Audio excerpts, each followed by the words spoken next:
Hello and welcome back to Boring Dad Gaming, where today we're going to be diving straight into another Tyrion Cuthbert, Attorney of the Arcane court case. We're in the, I want to say opening section of the trial phase for the Beatrice Frager trial. However, I don't know if this will be the only one or if we'll go back and do more investigation, because it's working in a slightly different way, this one. Not least the fact that we are now appearing for the prosecution, not the defence. So yeah, interested to see where this goes. Your Honour, the defence. I mean the prosecution. I would like the right to cross-examine this witness. Bailiff, please arrest Mr. Cuthbert. I'm holding him in contempt of court. Oh, wait? You didn't really think this through, did you? Instead of following his orders, the bailiff walks over to the judge's podium and whispers something in his ear. What? I see. Very well, then. What are they saying? It appears that Miss Steelwind has somehow predicted that this would happen. In accordance with her wishes, Mr. Cuthbert may act as the prosecutor in her stead. What the hell? You can't be serious. I'm honestly just as surprised as you are, Mr. Moore. But Miss Steelwind has apparently designated him as her stand-in. It's unorthodox, but it's also legal. You recall something strange Steelwind asked you earlier today. So, what would you do if one of your clients was guilty? I suppose I'd withdraw and tell them to find another lawyer. And if no one else would represent them? I don't know, it'd definitely be a hard choice for me. But I would never be able to represent them if I knew the truth. I just can't stand by and let a murderer escape justice. I see. Steelwind, did she somehow know this would happen? Feels weird with her being on the other side. Well, this isn't how I expected the trial to go. Shortly after you barged onto the prosecutor's table, Celeste awkwardly followed behind you. Curiously, she only did so after the bailiff didn't arrest you. I guess we're really doing this. What's wrong? This feels weird. We're on the other side of the courtroom. I mean, this is where the prosecutor is supposed to stand. No, this feels way too jarring. Ruby, can we switch tables? What? Oh, please ignore her. No, this is way too weird. Tyrion, get her to switch with us. Celeste. Oh, for the love of... I genuinely do not care. Cuthbert can have this side if he wants it so badly. Okay, well, at least we're back on our side. Yes, well, with that out of the way, let's resume proceedings. Assuming that we're all at our preferred spots. We are, Your Honour. As much as you hate to admit it, you are more comfortable here. Not that you want to encourage her. With all of these interruptions, I think it best to review the proceedings up until now. Prosecution proposed that Beatrice Frager's motive for the murder was to claim the victim's inheritance. However, the defence brought forth a witness who testified that Beatrice was disinherited by her father 5 years ago. Am I correct, Mr. Moore? You are, Your Honour. Oh, sorry, that's not. You are, Your Honour. Very well. Considering the circumstances, I think it's best to have Lady Frager repeat her testimony. Bailiff, please escort Lady Frager to the stand once more. Miss Frager, could you please give your testimony to the court once more? Of course.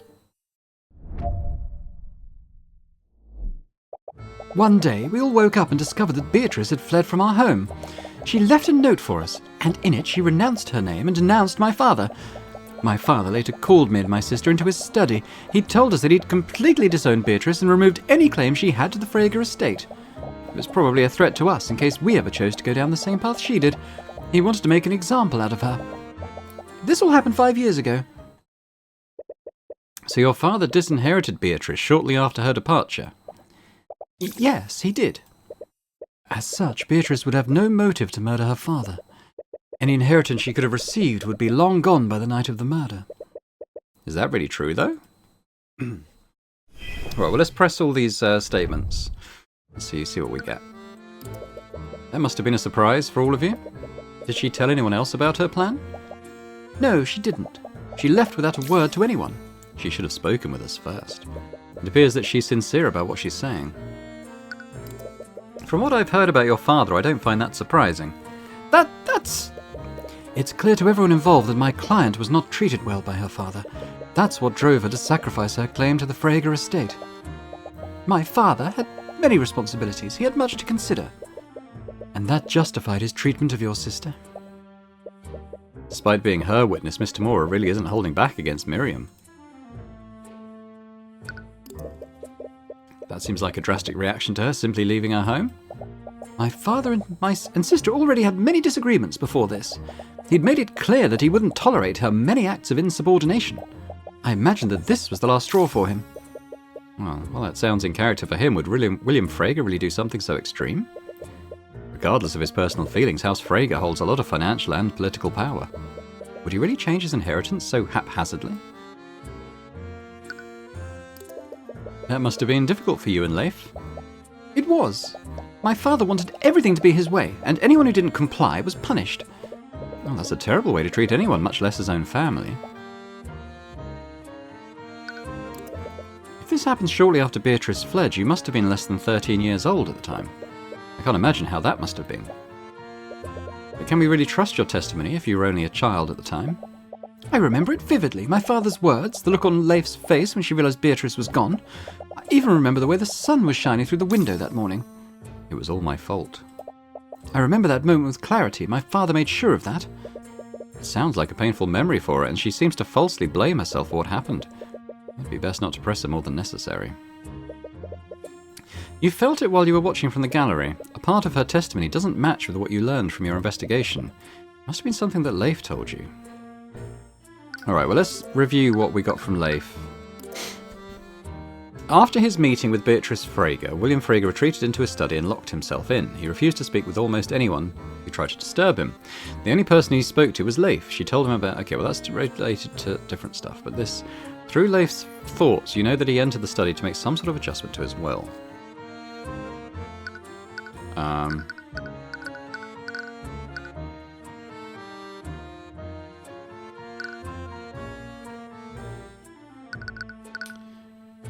It's not done, though. That seems particularly relevant.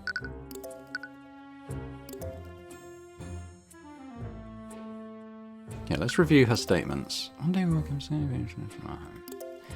note for us. She announced it.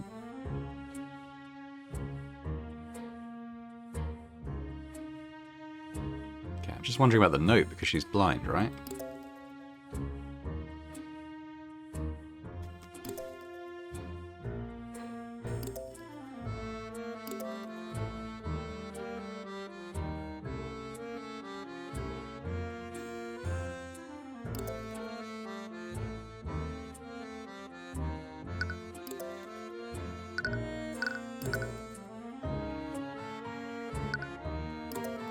Okay, well, what about leaving the note then when she's blind?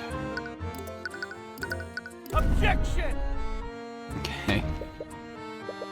I guess that's not what I'm looking for.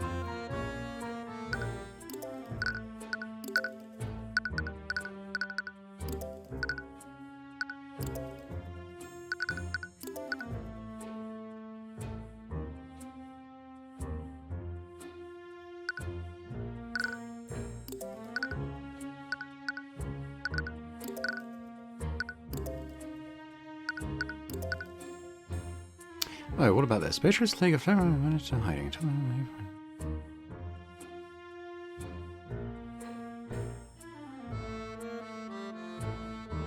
Yeah, it's that, isn't it?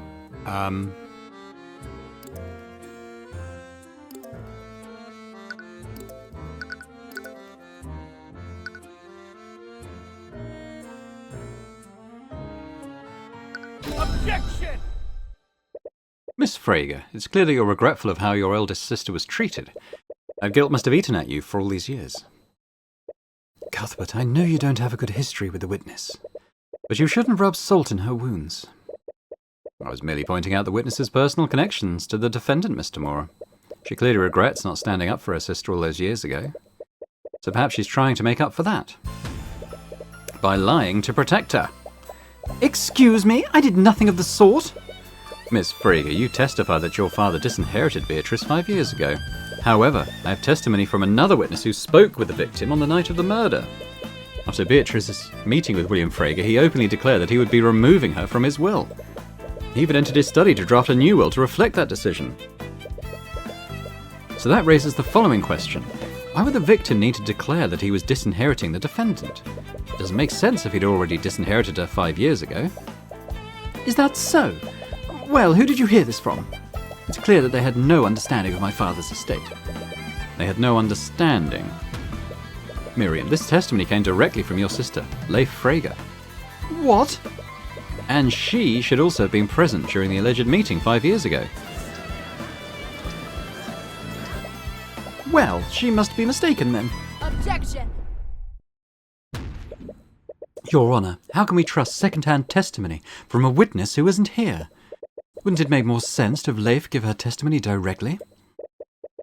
Well, I must agree with you, Mr. Moore. Leif Frege should be allowed to clear up this misunderstanding. She looks way too confident. What is she planning? You're not sure if it was intentional, but Miriam's testimony was false. Could she be lying to protect Beatrice? And if so, is Mr. Moore expecting Leif to do the same? Bailiff, please escort Leif Frege to the stand.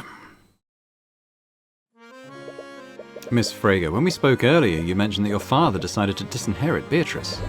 And he decided this after their meeting on the night of the murder. Is that correct?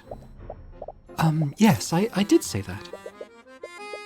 You see, Leif, Cuthbert doubts the testimony given by your younger sister. He seems to think that she's committed perjury. Oh, what? I wouldn't go so far as to say, witness, lying under oath is a serious crime. It would have harsh consequences even for someone of your sister's status. No, she couldn't have. Wonderful. Are you saying that you can corroborate your sister's testimony? Mr. Moore, you can't just intimidate the witness. I have no idea what you're talking about, Cuthbert. I'm just telling the witness what may or may not happen depending on what she does next. The choice is ultimately hers. So, Leif, assuming Miriam wasn't lying under oath, could you please testify to the court to confirm what your sister said? Yes, of course. You see, Miriam was quite young when my father called us into his study 5 years ago. She didn't understand what he was really doing. My father would often lie to us. It was one of the many ways that he kept us in line. The encounter that Miriam described was just another one of his lies. Despite their disagreements, my father would never disinherit Beatrice without good reason. He always held on to the possibility that she would become desperate enough to return home. The truth is that none of us knew what my father was planning for House Frege's future. See, Cuthbert, the truth is much more complicated. No one could have really known what William Frege was planning for his estate. Leif is definitely trying to cover for Miriam, and Mr. Moore is playing her like a fiddle. Luckily for you, she's not the only person that gave her statement to you. Okay, well, we'll move through by pressing each statement. So you're saying that Miriam's testimony was based on a misunderstanding? Yes, my father was never direct with his actions. He always knew just what to say to plant seeds of doubt in people's minds. I'm aware of how it sounds, but he had much to consider outside of his family. The Freges are one of the pillars of Wivengard, after all. Keeping the family aligned with our house's goals was one of his responsibilities. It's clear that she doesn't agree with what she's saying. Is she in denial, or is she trying to keep the family name clean? So you really think that your father would lie about something so important? It was of great importance. That's why he had to lie. He wanted to make Miriam understand the consequences of disobeying him. What kind of father does that? But if he truly wanted to scare Miriam, why wouldn't he disinherit Beatrice?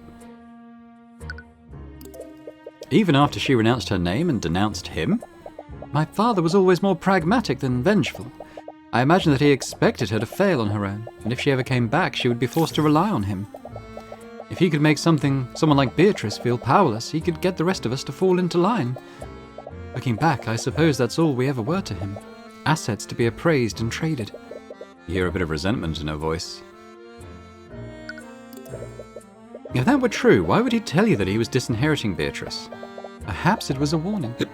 I had my own share of disagreements with him after all. Even now, I have no way of knowing if he was telling me the truth or not. That would depend on what Mr. Moore and Beatrice discussed with Lord Frege. Right now, you still have no idea what they even talked about. And William Frege really lied to them. Well, from what we've heard, I honestly wouldn't put it past him. He clearly had very little respect for his daughters. But there were other people that he did respect. Right. Was there anyone else that he would have told the truth to? Okay, let's have a look at our stuff. So what was his testimony? Was due to be married...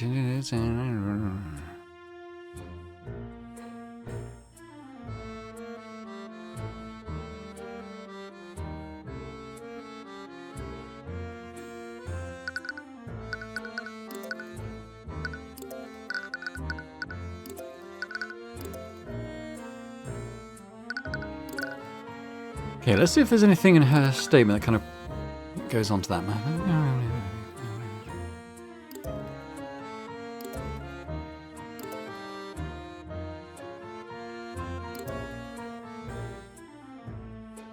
It's that one, isn't it? Objection! Miss Frager, did you really have no idea about House Frager's future? No, I didn't. My father made sure of that. As I told you, he kept many secrets and wasn't above lying to manipulate us. But with Beatrice gone, you would have been the one to inherit your father's estate.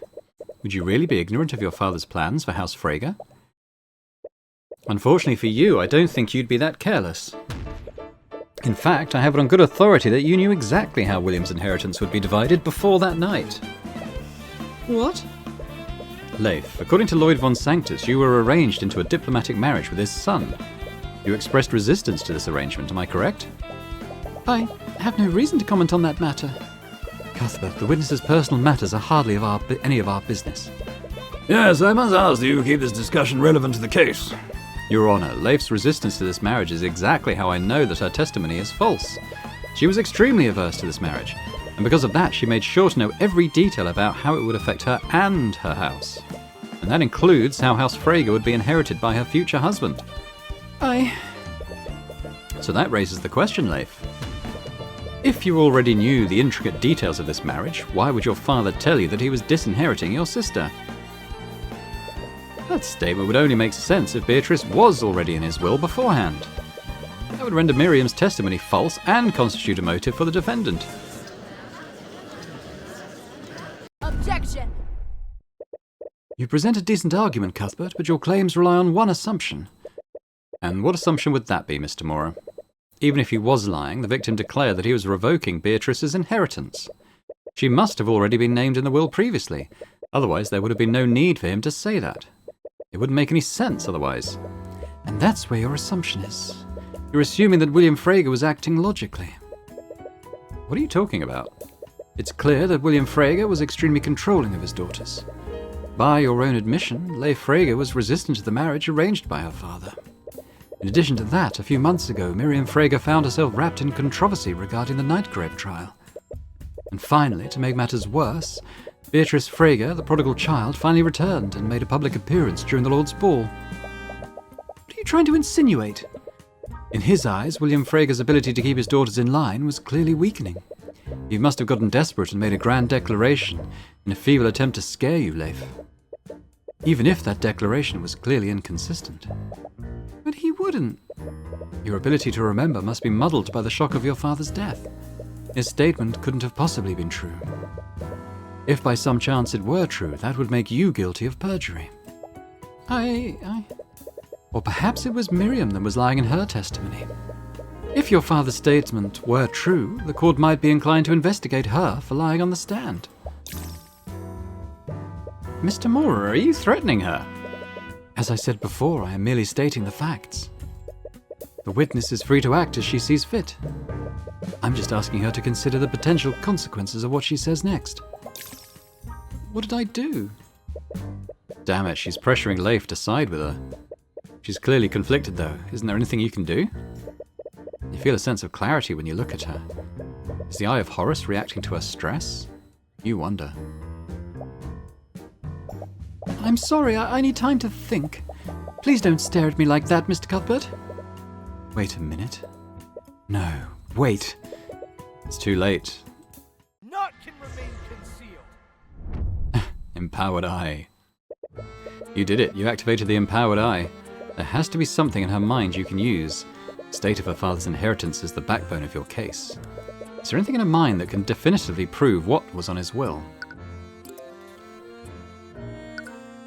I kind of forget how this works. As much as I hate to admit it, this trial is a perfect opportunity to back out of the arranged marriage. Von Sanctus's holdings are weakened by the day. I doubt he'll be able to put up much resistance. And once Beatrice inherits the estate, we might be able to rebuild our family. She's assuming that Beatrice will inherit House Frager. That confidence must mean that she's certain of what was in William's will. But how do I prove that? What about this bit? As much as I hate to admit it, this trial is a perfect opportunity to back out of the arranged marriage. Von Sanctus's holdings are weakened by the day. I doubt he'll be able to put up much resistance. Oh, hang on. I've already done that. I did that one though, didn't I? Okay, fair enough.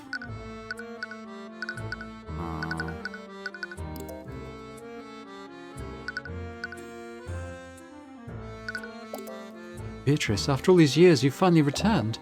Can't believe that this is how things have ended up. If only I was as strong as you, I'd be able to endure this. If you didn't get any leads from that, you should try something else. Right, what about the autopsy? Father, I know we had our differences, but I did love you, and I never wanted you to die. She seems genuinely surprised and regretful about his death. From your encounter earlier, you know that Beatrice had an accomplice, but you doubt that it was Leif. What? Why am I thinking about this? That didn't evoke any useful thoughts.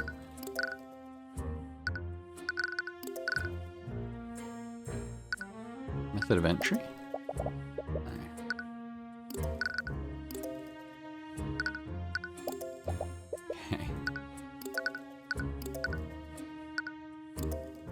Through her testimony, I need to make sure that I tell the truth without harming Miriam or Beatrice. Beatrice couldn't have possibly done this, and I'm sure Miriam also has her reasons.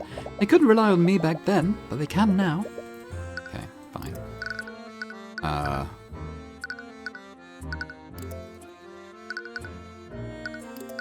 Running out of stuff, but we'll try this one again. It's the same one as the Lloyd's one, the Lloyd ones, so... Maybe there's other stuff?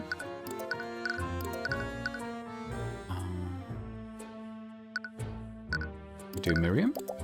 Why would Miriam say those things? Am I misremembering what happened? No, I would have remembered something like that. She must be trying to protect Beatrice. So Miriam's testimony was a conscious lie.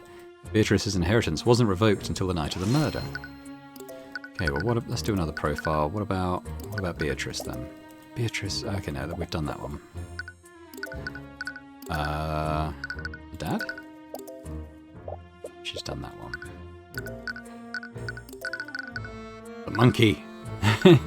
Okay, what about herself? Okay, yeah, we've done that. What about Lloyd? No, we've done that. Okay.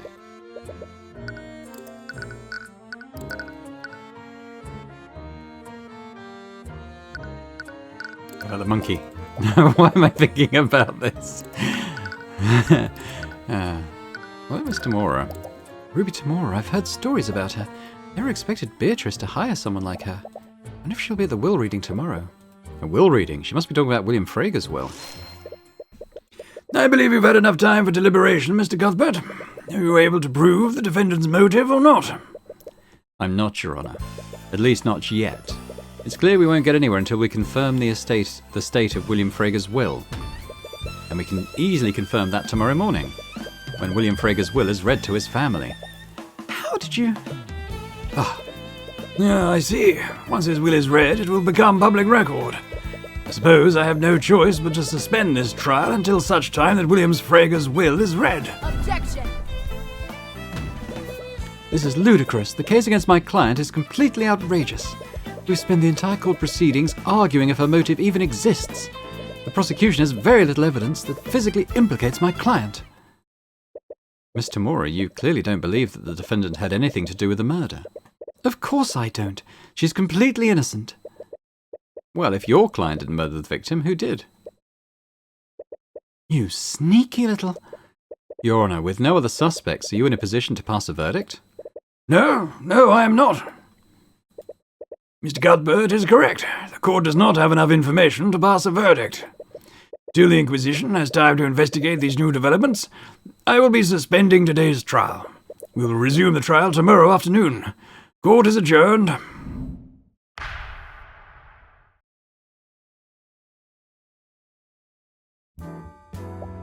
Well, that happened.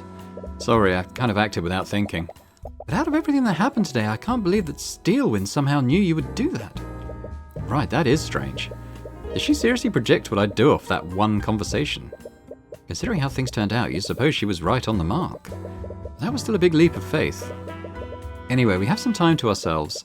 I'd very much like to catch up on some sleep. Yeah, today's been exhausting for a lot of reasons. And your work has only just started. You still have no idea who Beatrice's accomplice was. The will reading was just an opportunity to stall for time. But the question remains, who really murdered William Frager? What the hell was that? Why is your son filling in for Arya? Listen, I have the situation under control. If that's true, I'd hate to see a situation you consider out of control. Eris, my father is not pleased with today's developments. You promised that the verdict would be passed before William Frager's will became public record. This has thrown quite the wrench in our plans. I understand. Cuthbert is just confused, but he's not a threat to us. We'd better hope you're right, Tamora, or else your poor ward might suffer the same fate as Prosecutor Steelwind. What? House Frager is too important of a prize for us to let go. Bring us results, Tamora, or else we'll continue to take more drastic measures. Ooh. Okay, interesting. She'll save anyway. For the first time since the Lord's Ball, you're finally able to get some sleep. You woke this morning refreshed, but also a little anxious about the results of the will reading. You arrive back at Frager Manor and see that Beatrice, Leif, Miriam, and Von Sanctus have all gathered, along with Miss Tamora, who is accompanying Beatrice as her attorney. You're not really sure what to say to her after everything you've done. Yeah, still feels too awkward to approach her and talk about it. Thank you all for coming here today. As William Frager's close associate, I must express my deepest condolences for your loss. I think I speak for all of Wivengard when I say... Enough, just get on with it. Very well, then. To get straight to the point, Lord Frager's will was magically sealed when it was given to me. He asked me, his executor, not to submit it to the courts for probate until after his death. Although I imagine none of us expected such a time to come so unexpectedly. Anyway, Lord Frager's assets included sole ownership of several banking houses throughout Wivengard, 10 million gold in various investments. 10 million? 10 million gold, you can't even begin to imagine what anyone could do with even a fraction of that wealth. And lastly, sole control and ownership of the Frager noble house. The executor takes out a large envelope and uses a runestone to dispel the magical seal on it. I, William Frager, being of sound mind and body, do hereby declare this to be my last will and testament. I hereby give, devise, and bequeath all of my assets and property, both real and personal, to Jaden von Sanctus. Provided that he enters into a legal and binding engagement with my daughter, Leif Frager, within 6 months of the date of my death. What? That's... William must have added that addendum to prevent von Sanctus from trying to steal his empire. But a legal and binding engagement is predicated on Leif accepting it. She clearly doesn't want to go through with it, so if she simply waited 6 months, von Sanctus wouldn't have any claim to the estate. In the event that Jaden von Sanctus does not enter in such an engagement within the specified time frame, my assets and property shall be distributed as such. All of House Frager will be divided equally among my children, as per the laws of our kingdom. You were right. William Frager never disinherited Beatrice. This would make Miriam's testimony false. And since Beatrice would receive a portion of William's inheritance, she had a motive to commit the murder. You glance at Miriam. It's hard to read her expression, but something appears to be on her mind. Without a word, she walks out of the room, ignoring both Beatrice and Leif. Leif, on the other hand, seems to be in good spirits. Isn't this great, Beatrice? You can lead House Frager now, just as it should have been. Actually, about that, in light of recent events, I believe I should clarify one thing. As per the Slayer rule, if Beatrice Frager is found guilty in the current court case, her inheritance will be revoked and divided between you and your sister. I see. Shouldn't feel so happy for myself. This can't be, can it? Surely William added a note of Leif's obligation to marry my son? I'm not sure what you're trying to imply. Leif Frager is an adult with legal autonomy. She is free to make whatever decision she wishes about who she legally marries. Now, if you'll excuse me. Wait, we're not finished yet. Come back here. I'd love to catch up with you, Leif, but I was only allowed out of my cell to attend the reading. You notice an Inquisition knight outside the door. He seems to be watching Beatrice intently. But don't worry, I'm sure once the misunderstanding is resolved, we can talk all we want about our family's future. Of course.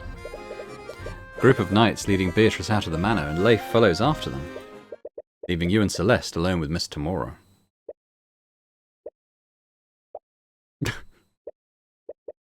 About what I did. Look, I'm not angry, Cuthbert. Oh. It was an extremely unforeseen situation, and Steelwind clearly put you on the spot. You felt pressure to do something, and you made a rash decision. But I'm sure the court will understand if you withdraw. Wait, what? Cuthbert, you're not a prosecutor. You know that, right? Didn't you become an attorney to defend persecuted mages? But Beatrice is guilty. I saw it. I'm not going to argue about this again. You are going to withdraw. This is not up for discussion. You've always regarded and respected Miss Tamora, and you suppose that's always made you deeply scared of disappointing her. Perhaps she's right. She knows more about what's going on than you do, and she's still your mentor. You want to believe that. You really do. But deep down, you know that this is wrong. Miss Tamora may believe in Beatrice's innocence, but you can't just abandon the case and let her escape justice.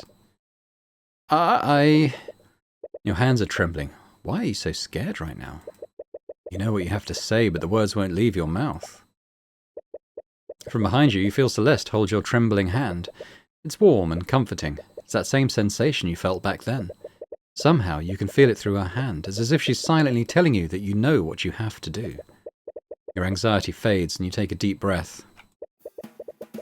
I'm not going to do that, Miss Tamora. What? You said it yourself. Our court system needs a defense attorney and a prosecutor of equal power to keep things fair. That's not what... I'm not going to withdraw. If you believe in Beatrice's innocence, and if you truly believe on the right side, then prove it by beating me. Fine, do what you want, but you're only going to make things harder for everyone. Tyrion! As soon as Miss Tamora steps out of the room, your body drops to the floor. Whatever bravery you felt before got replaced with an extreme amount of fatigue. Scaled Lord, that's the first time I've ever spoken to her like that. But you still did it. You stood your ground. Figuratively, I mean. Right now, you're just kind of sitting on the floor. Yeah, I need to take a moment. Can we go back to the ballroom?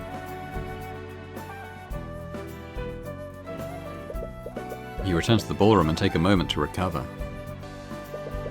You spot Commander White at the edge of the room, but you don't pay him much notice. It takes you a while before you feel ready to stand. You okay? Yeah, I just needed a moment. Anyway, the will reading brought us a few more hours to investigate the murder. We should take advantage of the new information we just learned. So, where should we start first? Oh right, you're the prosecutor now, so that would technically make you his boss for the time being. He seems thrilled about it. This is weird, right? Yep. Awkwardness aside. Awkwardness aside, I've never really led a task force before. What would Steelwind normally do in this situation? Well, she'd normally have us investigate areas of interest. Right, the context of the investigation tends to change after each round of court proceedings. Well, we're lacking a lot of physical evidence. Could you and the Inquisition search the gallery in Beatrice's room? Perhaps you can find evidence of how the sword of spell-eating was stolen. Whatever you say, boss. Well, that covers Inquisition, but what are we going to do? Well, it's clear that Lord Freyga's inheritance plays a large role in this case. Even if it's not valid, we should take a look at the modified will that he was drafting. It might give us some insight about what he was really planning to do with his inheritance. So let's start off by moving. Let's go to his study then. Come on, where is it? As you enter William Freyga's study, you spot a figure rummaging through the drawers in his desk. Why isn't it here? Where else would he put it? Miriam? Ah, what? As soon as she notices you, Miriam quickly closes the drawers and walks towards you. But you already saw what she was doing. She was definitely looking for something. This is a crime scene. What are you doing here, Miriam? As if that's any of your business. Considering that I'm the prosecutor, it's very much my business. You give a side glance to the knights stationed outside the room. They should have stopped her from entering, but perhaps she used her status to intimidate them into letting her through. However, this could be a blessing in disguise. She was clearly looking for something in this room, and you have a feeling you know what it is. You appear to be looking for something, Miriam. What could be so important that you'd disturb an active crime scene? It's none of your concern. I'm merely trying to find something that belongs to me. Really, because I have a feeling that we might be looking for the same thing. You're looking for the will that your father was drafting, aren't you? That's... Were you trying to destroy it before we could get to it? No, of course not. I just needed to see it for myself. Did she really do this? Oh, is she also suspicious of Beatrice? Why are you so determined to see the drafted will, Miss Frager? I just wanted to see what my father's final wishes were. Your father already had a will filed previously, wouldn't that be enough? You also suspect something, don't you? Of course not. Beatrice would never do something like this. Miss Frager, I've never even mentioned Beatrice. Oh. I know how things may look, but please understand, I'm just trying to get to the truth. I don't think your sister did this, but she may have been involved. She may have worked with someone else to orchestrate her father's death. Unlike Leif, she didn't immediately deny it. This means that she already had her own suspicions. Where is the will, Miriam? I need to see it. I don't know. I haven't been able to find it. You recall that she was frantically searching William's desk earlier. She's probably telling the truth. It should have been here, but I can't find it. He locked the door when he began drafting it. In addition to that, the Inquisition closed the area off after the body was discovered. That means that someone took it during the lockdown. It was probably stolen by whoever murdered him, right? Yeah, well that would make the most sense. Which means that whoever did this wanted to nullify what was written on it. Looking more and more like the motive behind this was William's inheritance. Anyway, it looks like we won't be able to find the will. The fact that it was taken must imply something. For now, we should follow our other leads. It's also the question of who committed the murder and how. Don't we already know the how? The murderer stole the sword of spell eating and used it to break into the study. Well, that's true, but think about how they would have needed to move around the manor. The murder took place on the first floor within William Frager's study. But the gallery was on the second floor. They would have needed to go upstairs, steal the sword from the gallery. Where's the gallery? Is it gallery here. And then use it to nullify the lock on the study. Not only that, they would have needed to go back upstairs and plant the sword in Beatrice's room, which is there. About that, if someone conspired with Beatrice to do this, why would they plant the sword in her room? Well, that's a good point. Perhaps they had a falling out. Her partner might have tried to betray her by pinning the blame on her. But if that were true, wouldn't she just sell them out and make a deal with Steelwind? It would be because of the Slayer rule. Slayer rule? I remember the guy at the will reading also mentioned that. What is it? It was a law passed by the Crown centuries ago. According to that law, if someone is involved in another person's death, even accidentally, they will not be allowed to inherit the deceased's property. So even if Beatrice wasn't directly responsible, she'd lose her cut of the inheritance if she took a plea deal. More importantly, it doesn't sound like Miriam completely believes in Beatrice's innocence either. If that's true, what else can she tell you? Miriam, it almost sounds like you suspect Beatrice as well. That's... Am I incorrect? I don't know what to think anymore. Why else would she threaten me? Wait, she was threatened? Miriam, did Beatrice threaten you in some way? What? Of course not.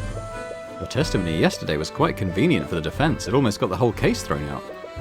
And Leif didn't seem to understand what was going on either. But the way she gave her testimony yesterday, it was almost like she was covering for you. Does he seriously not know? Please, promise me that you won't tell anyone about this. I won't tell anyone. What happened? About an hour after the murder, I was approached by Ruby Tamora. She gave me a list of statements to give in my testimony. The statements weren't true, but she assured me that my status would protect me from any scrutiny. What?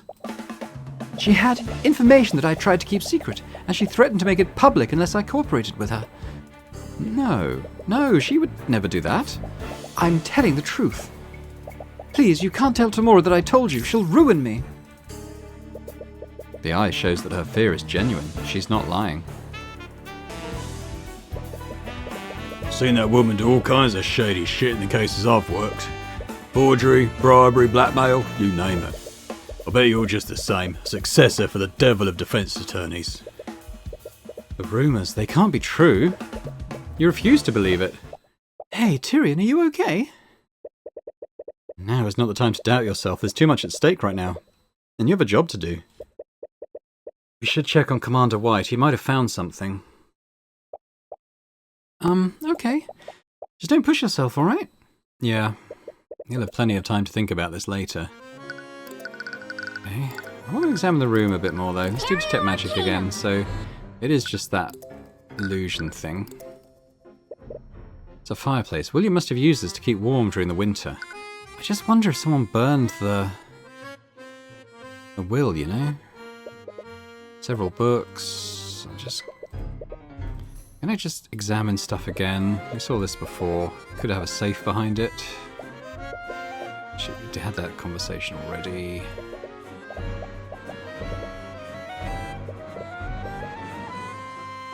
Okay, well, we're not searching it for stuff, so let's just move. We'll go to the... Well, I guess it's the ballroom. I was going to go to the gallery. Oh, okay. Beatrice's bedroom, maybe? You enter Beatrice's bedroom and see the Inquisition combing through it. It looks like their search is focused under her bed. Oh, hey, kid. Commander. We're still doing a deep search of the room, but we're not done yet. You should probably come back later.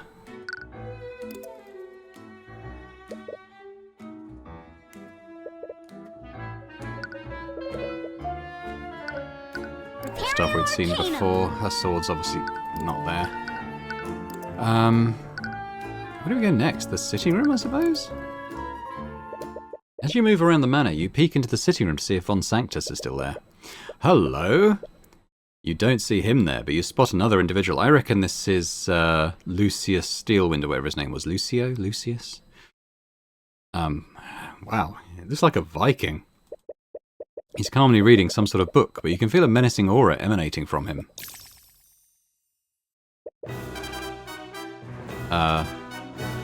I'm gonna guess it's Steelwind, so I'm gonna voice him appropriately. This aura. Oh, that's Scottish. Hang on. You must be daft if you think I wouldn't notice your... Hang on.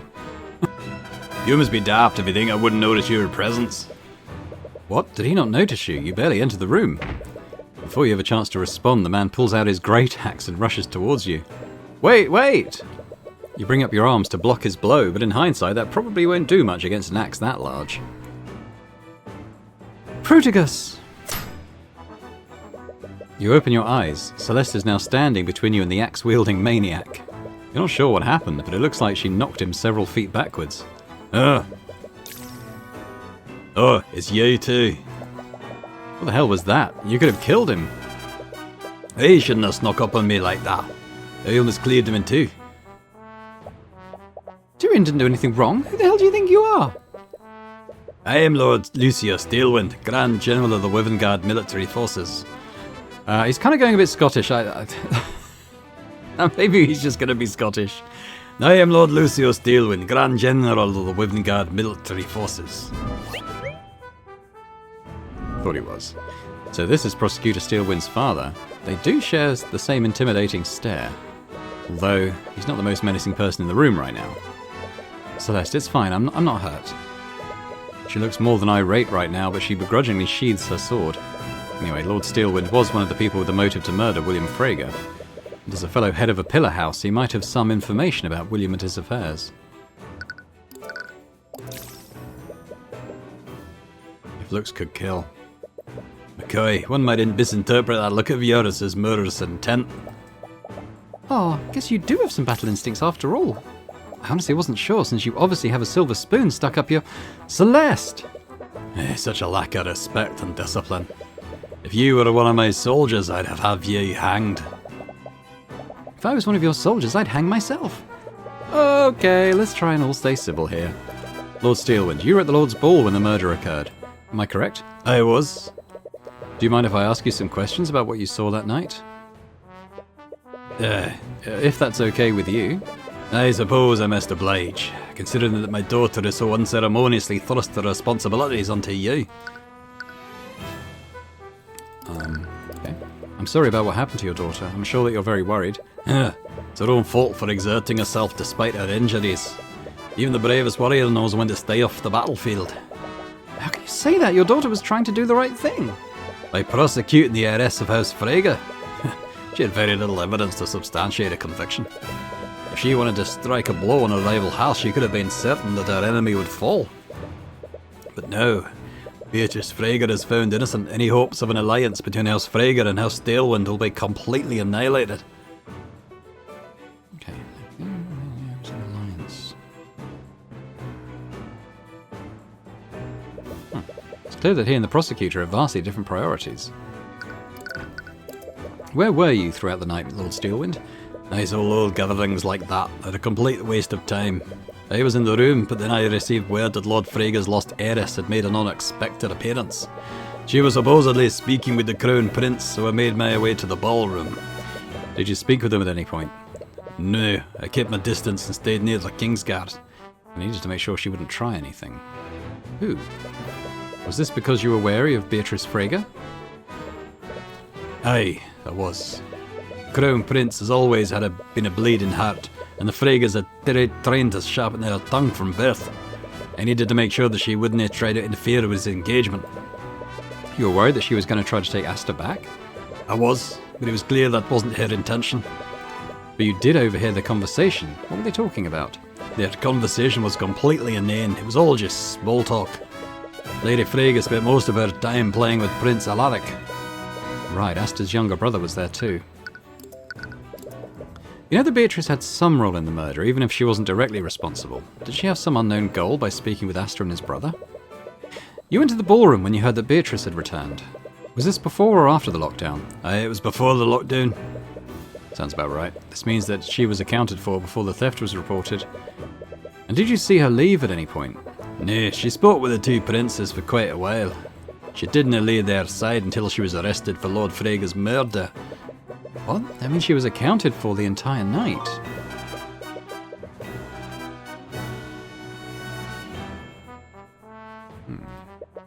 But her thoughts said she was an accomplice in William's death. Was she there to distract the Kingsguard? Thank you for answering our questions, Lord Steelwind. Yeah, I'm merely repaying my daughter's debt to you. He was surprisingly pretty cooperative. That doesn't lift any suspicion off of him just yet. You need to find more evidence if you want to know for sure.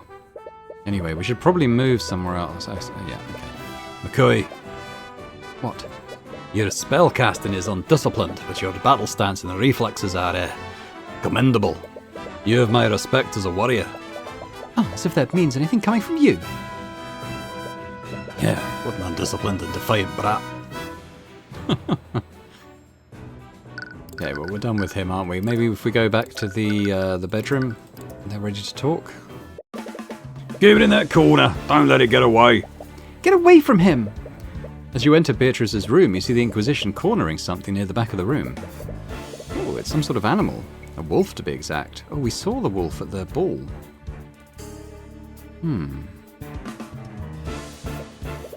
Wait, is that... You recall spotting that same wolf on the night of the Lord's ball. Has it been in the house since the murder? Intruders must protect Queen. What? Did you just read his thoughts? Protect territory from enemies. You must see the Inquisition as intruders in his territory. Does that mean he sees the room as his home? You slowly start to walk towards him. Wait, Tyrion! Stay back, kid. It's a wild animal. There's no telling what it'll do. You ignore them and continue to approach him. Don't worry, I'm not here to hurt you. Okay, what voice are we going to give a wolf? This human. He can speak language of dog. Wait, you can understand me. Why are you talking to it? You're speaking plain dog, of course. Tracker understand. What's going on here? Is the Eye of Horus allowing you to speak with him? So when... I forget who was in the room. I think it was Leif. She said something about... Or it might have been Miriam. It was one of the sisters. They said something about looking for Tracker. This is Tracker. I did wonder about that. You've never really tried before, but perhaps your powers aren't limited to humans. Anyway, this could be a good opportunity. You wonder what else he knows. Tracker. Is that your name? How did you... Yes, Tracker is Tracker. That's the name Queen give to me. Occupation dog. Tracker gestures to Leif when he mentions his queen. He called you his queen. Do you know him, Leif? Yes, but how? How are you talking to it? That's... You were so caught up in speaking to Tracker, you didn't realise how strange this scene must look to everyone else. I'm a dog whisperer. You've never mentioned that before. Do you honestly expect us to believe something like that? But Tracker says he can understand him. He told me himself. Wait, how do you know that? Because she's got the psychic link to Tracker. That must be it. They can communicate. So, like Haraldson and the monkey. The killer monkey.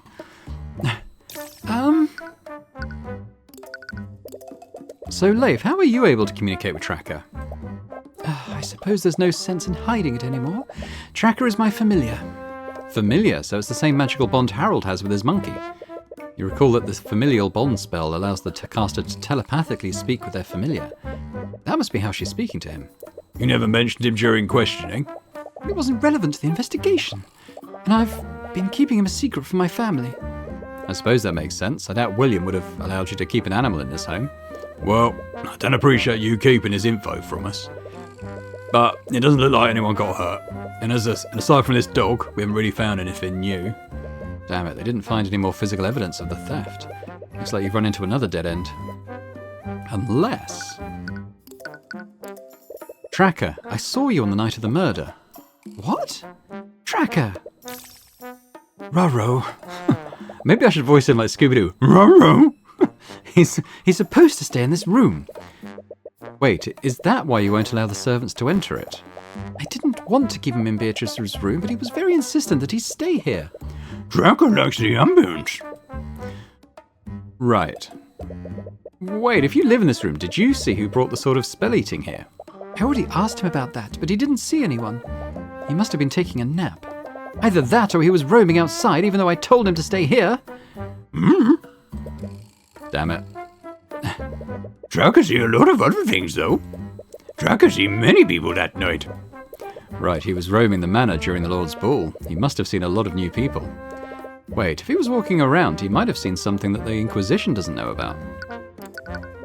Can you tell us what you saw on the night of the murder, Tracker? Tracker see rats. This may be more difficult than you thought. I need you to be more specific. Can you go in order? Tell me about everyone that you saw that night. Okay. Tracker was taking nap in room, but Tracker woke up from loud sounds outside. Tracker hears small things running in the walls. Running in the walls? Tracker called Queen, but she didn't answer, so Tracker decided to check sound alone. Tracker followed sound outside. That's when Tracker smelled a bad smell. Bad smell? That's right. That's when Tracker smelled flying rat. You smelled a flying rat? Do you mean like a pigeon? Tracker could smell where Rat was, so Tracker barked at him. Tracker must have scared Rat, because he fell on the floor and dropped his stick. The rat had a stick? Tracker could see them now, so Tracker did one final bark to scare them off. The rats were scared and went back into the walls. It went into the walls? That's when Tracker picked up the stick Rat dropped. Queen finally answered Tracker. She told him to go back to his room and hide. So Tracker, I think the stick, quote-unquote, is Celeste's sword, and I reckon he stuffed it under the mattress. After message, Tracker brings stick back to room for inspection. Do you remember what time this encounter happened? What is time? Right, an animal wouldn't really have a concept of that. What did he say, Tyrion? Did he see anything? Well, he definitely saw something. Okay, let's try to take a moment to work through this. Tracker is an animal, and despite being able to speak with him, his use of words is very primitive. So you should carefully examine each of his statements. The first thing he heard was small things running in the walls. You recall that someone else observed something similar that night. Tracker heard rats running in the vents. The servants were complaining about rats running through the air vents, so they sent me to take care of it. I heard one of them running in the vents upstairs, and I followed it here. I figured it had nowhere else to go, so I opened it up and put a trap down. You must have heard the rats that Jan mentioned. They weren't actually running in the walls, they were running in the vents. The next thing he did was call the Queen, but she didn't answer. Why didn't Leif answer Tracker's message? The Queen that he refers to is probably Leif, but Leif wasn't with him at the time. He must have called out to her telepathically. Leif was distracted by Beatrice? No.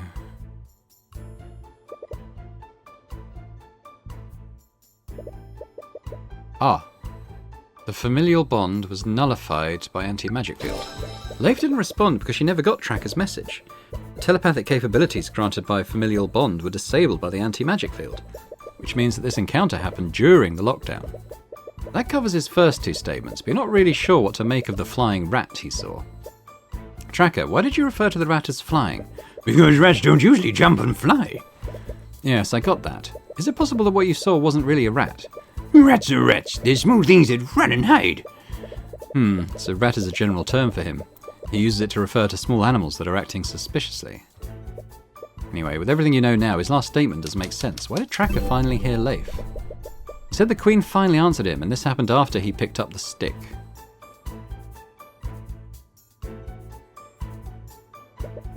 That shouldn't have been possible due to the anti-magic field. The stick Tracker obtained was actually sort of spell-eating. Because where was that found? That was found in Beatrice's room as well, wasn't it? They both were. Okay. Tracker, about that stick you found. Where did you put it after you came back to this room? Tracker hid stick in safe space, under the bed. And this stick, did it look like the sword that my friend is carrying? What? Hey, your friend stole my other stick. Wait, your other stick? Yeah, Tracker found it while he was hiding from the metal men. Metal men, is he referring to the Kingsguard? He must have left the bedroom when they were searching for the sword of spell-eating. Wait, are you the one that stole Celeste's sword? Tracker! Did Tracker do bad? It's as I suspected. Tracker was the one that brought the sword of spell-eating here. What? I have no idea how or why, but the sword of spell-eating was lying in a hallway somewhere. Tracker found it and brought it back to Beatrice's room. His room. It can't be. So the person who framed Beatrice for the theft was... Ruh-roh. If it weren't for Tracker, the Inquisition would have never honed in on Beatrice at all. But why would the sword of spell-eating be lying in a random hallway? Leif, do you mind if I borrow Tracker for a little bit? He's okay, Queen. He smelled good. Tracker, trust him. Thanks, I guess. Okay, but only if you allow me to accompany you. You know about Miriam's position, but how does Leif feel about you prosecuting Beatrice? It's possible she might try to sabotage the investigation if you let her accompany you. But as Tracker's owner, you don't really have a choice. You nod to Leif, but you also send a subtle gesture to Celeste to keep an eye on her. She silently nods and slowly follows behind her. Alright, Tracker, can you take us to the hallway where you found these rats? Sure thing, King. It looks like you've received a promotion. Okay. So how do we, follow Tracker then? Just go to hallway, I suppose, yeah? You allow Tracker to lead you to the location where he found the sword of spell-eating. Surprisingly, it's fairly close to Beatrice's room. He apparently didn't travel very far before he met those rats he mentioned. As you continue towards your destination, Tracker suddenly becomes extremely tense. Tracker, what's wrong? Enemy. Oh? Before you even have a chance to react, Tracker steps between you and Eris and begins angrily barking at her. Oh dear. Tracker, stop that. Leif tries to calm Tracker down, but he's undeterred. He continues to bark at Eris, and it looks like it's taking all of Leif's strengths to hold him back. I'm terribly sorry. He's not usually like this. It's to be expected. I'm not sure why, but animals have always been able to see me for what I'm not sure why, but animals have always disliked me. What is Eris doing here? You recall seeing her at the barracks too. She said that her father is friends with Beatrice, but is she involved in this case somehow? Anyway, you came here for a purpose. You should examine this hallway and see if you can find any clues. Let's detect magic first. Arcane. Hello? What? What do you see? The vents have traces of illusion magic inside them. What? The traces also go deep inside these vents. It's the same for the vents on the other side too.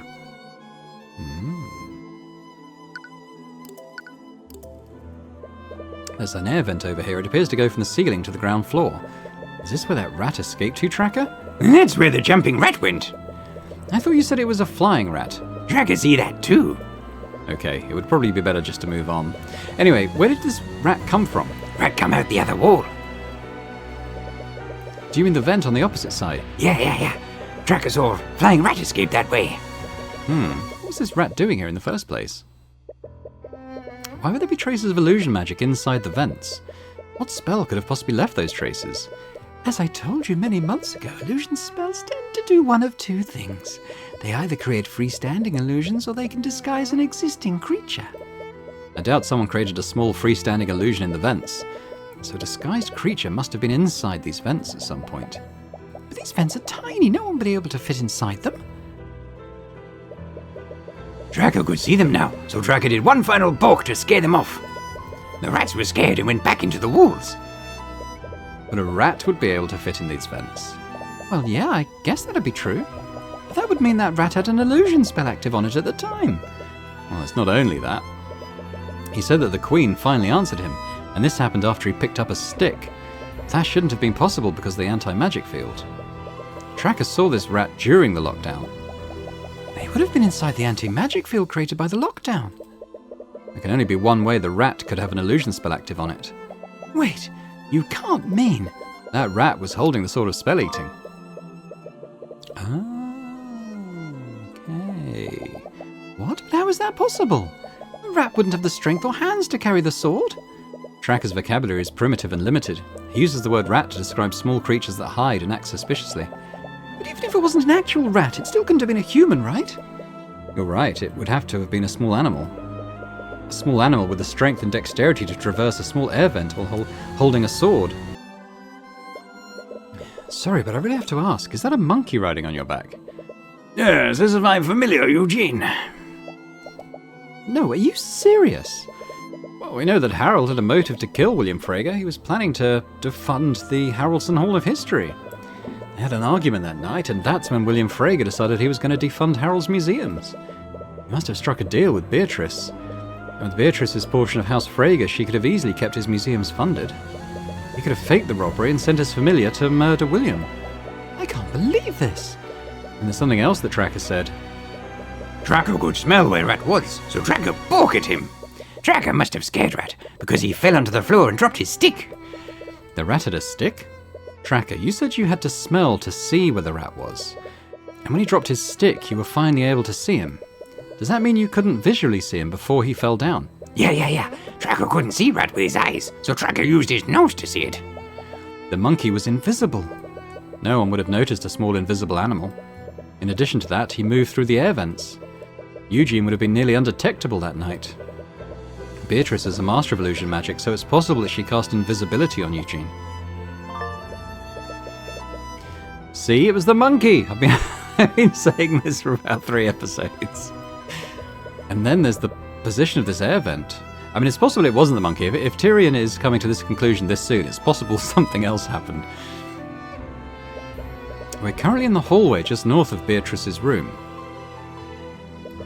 And this air vent connects to the ground floor, which goes down to the study. If we line the 2 floor maps together, this vent must lead to the storage room, well, between the storage room and the study. Right, the air vent there curved upwards. This must be where it leads. And according to Jan, that air vent led directly to William's study. It would have been the perfect route to enter William's study and leave undetected. But he wouldn't have needed to nullify the lock to enter that room. Why would he need to use the sword of spell eating at all? So he could be invisible. Because of familial bond, they can telepathically communicate with each other. Harold probably needed Eugene to hold the sword so he could tell him exactly where to go. The sword's magic affects anyone magically connected to the wielder, and familial bond connects them magically. It makes sense now. Harold could have easily faked the robbery to take suspicion off of him. It's even possible that he was lying about how the display glass was shattered. But I've known Lord Haraldson for many years. I just can't believe he'd be involved in this. She may have known Harold for a long time, but she's never read his thoughts. His thoughts were very hostile and rude, despite his kind expression. He's very good at hiding what he's truly feeling. And Beatrice, there's no way she'd participate in a plan like this. Look, Leif, I know you don't want to suspect your sister, but... It's not that. Beatrice would never trust anyone enough to work together like this. But she's completely blind. She wouldn't have much of a choice. Even so, she's not the type of person to trust her accomplice to stay quiet. She'd find a way to carry out a plan herself, and she'd only employ someone else's help if she had full control of them. Leif probably knows her better than you do, but you doubt that working alone would be possible with her condition. And you can't think of any other way she'd be involved in this. Anyway, we're finished here, aren't we? Yes. Thank you for lending Tracker to us, Leif. I only want to help you find out what really happened. Don't make me regret trusting you, Mr. Cuthbert. If you're truly on the side of justice, then you won't. Good. Now, if you'll excuse me. So that's it, right? We finally know who really committed the murder, then. And if you can get Harold to confess on the stand, he might reveal Beatrice's involvement as well. If he does that, you might be able to convince her and Miss Tamora to take a plea deal.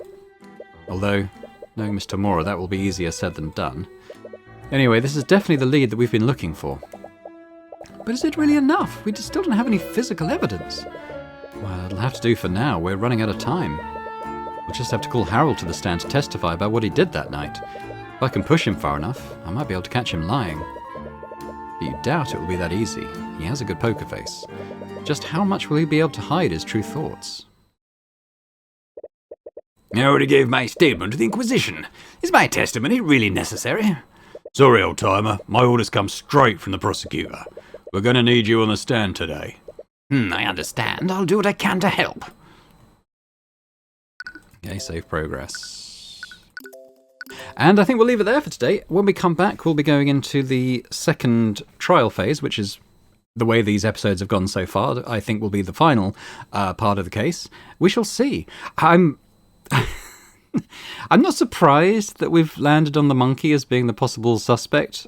I mean, I read a lot of Sherlock Holmes, and I think there was certainly at least one Sherlock Holmes case where a monkey was actually the actual killer. A trained monkey who had a bond with a human being. So that's immediately where my mind went to when I saw Harold and the monkey, and then he went on about the familial bond. So that's kind of why I landed on that. So it's actually interesting to see that's the way it has panned out. I didn't go in with any prior knowledge, but we'll see. There might be more twists to come. We will find out next time. But thanks very much for watching. Hope you've enjoyed that. If you have any thoughts as well, if you could leave a comment on the game, the series, this particular case, whatever you fancy.